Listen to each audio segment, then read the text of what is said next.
Wealth is like seawater, the more we drink, the thirstier we become, and the same is true of fame. Health so far outweighs all other blessings of life.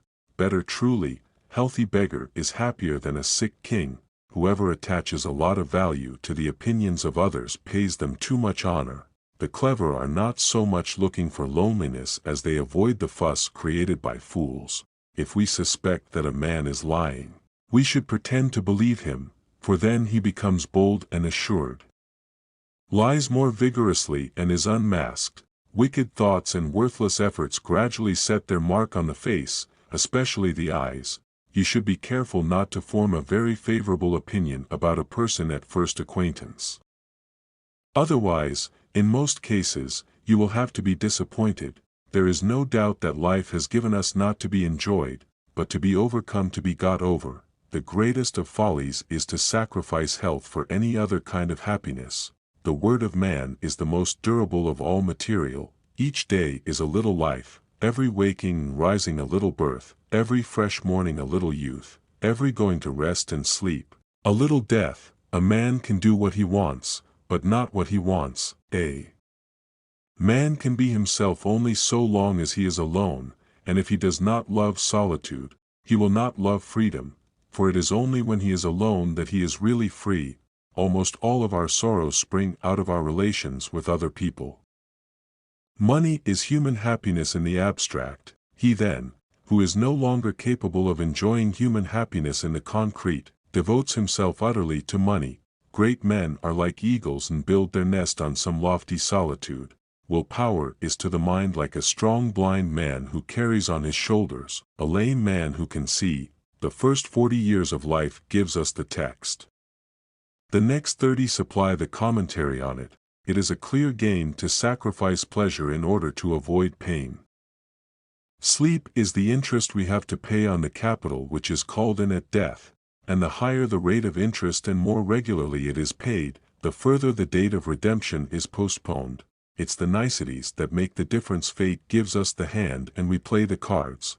A man's face as a rule says more and more interesting things than his mouth, for it is a compendium of everything his mouth will ever say.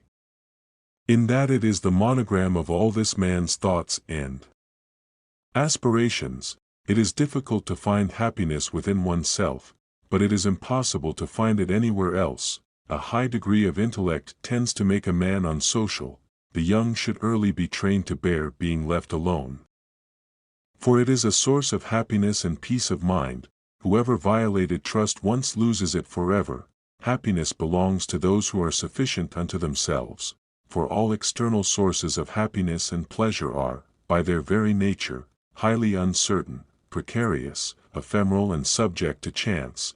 It is better to find your mind in silence than in conversation. A vain person should know that the good opinion of others, which he so achieves, is much easier and more true to create by silence than by talkativeness.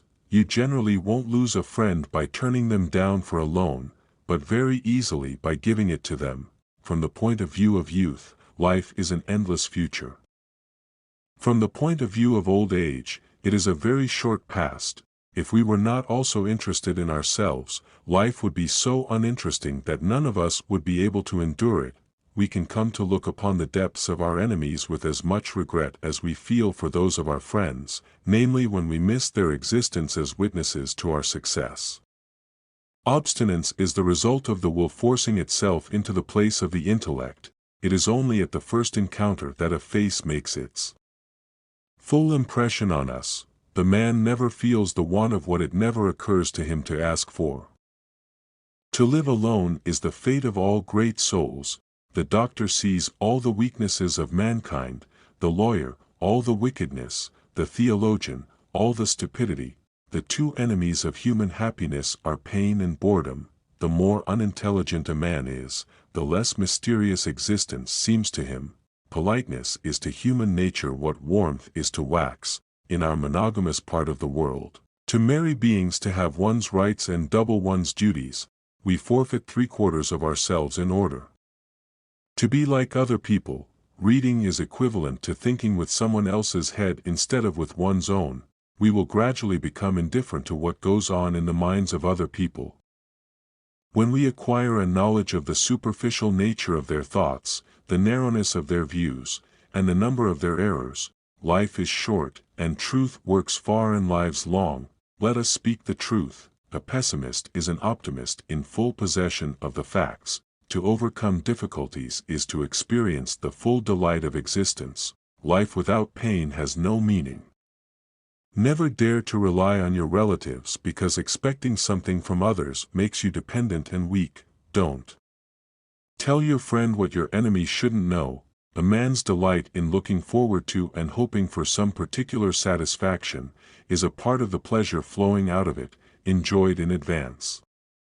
But this is afterward deducted, for the more we look forward to anything, the less we enjoy it when it comes. If they gossip about you, it means that you are enough not only for yourself, but also for others. The wise have always said the same things, and fools who are the majority have always done just the opposite. I've never known any trouble that an hour's reading didn't assuage. It is in the treatment of trifles that a person shows what they are.